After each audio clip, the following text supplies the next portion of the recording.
دعوت خطاب دے رہا ہوں سینئر صحافی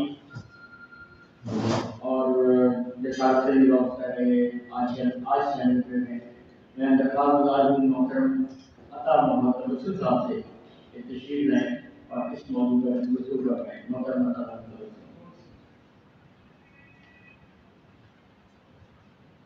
اعوذ باللہ من الشیطان الرجیم. بسم اللہ الرحمن الرحیم.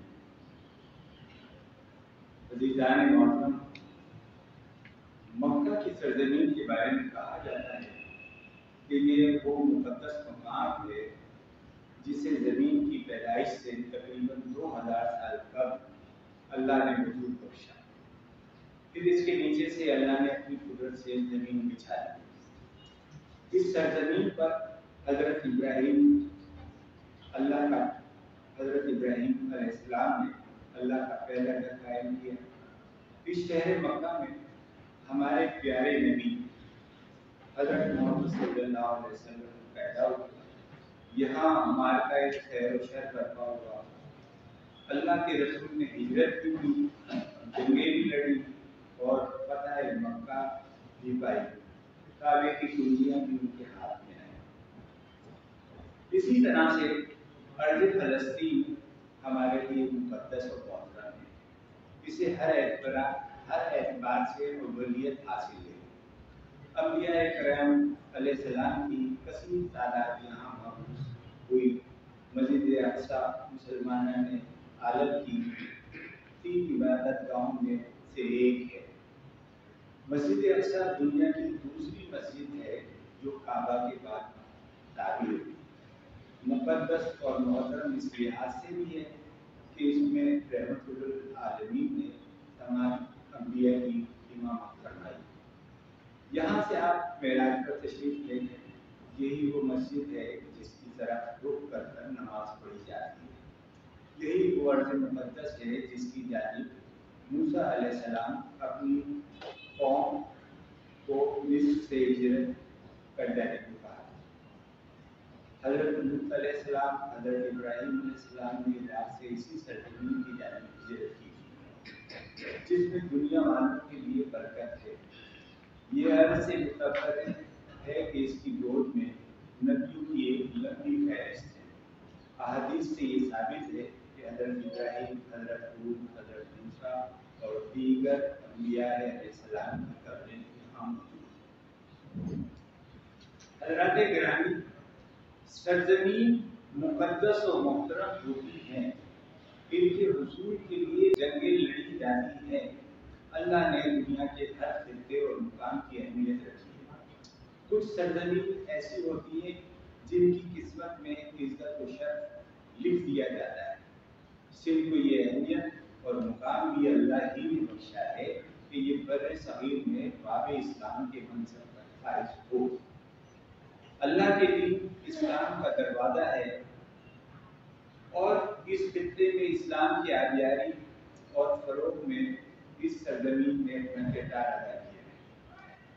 کسی قوم کی تعمیر میں اس کا وطن، اس کی جائے سکونت، اس کے آباء و اجداد کی وراثت بہت اہم کردار ادا کرتی ہے.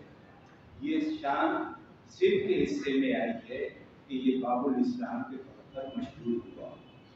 راجہ دائر کو شکست کی ایک ایسے نوجوان سے ہوئی جس کی عمر صرف 17 سال.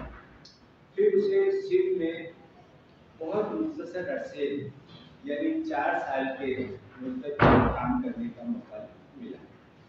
صرف 4 سال. اس مختصر عرصے کی حکومت، اس کی نیکانی کا درجہ آج 1400 سال کے بعد بھی کیا جا رہا ہے اور قیامت تک کیا جاتا رہے گا. محمد بن قاسم کا یہ احسان ہے کہ اس نے سندھ میں اسلام کا پیغام پہنچایا. عوام کو راجہ طائر کے ظلم و ستم سے نجات دلائی. اسی کا یہ احسان ہے کہ ہندوستان میں جو تحریکیں اسلام کے حوالے سے چلی ان کا مرکز و محور سندھ رہا. ریشمی رومال تحریک ہو، تحریک خلافت ہو یا تحریک پاکستان، سندھ ہمیشہ سطح اول میں کھڑا نظر آتا ہے. سندھ محبت کی سرزمین ہے، صوفیوں اور بزرگوں کا مسکن ہے.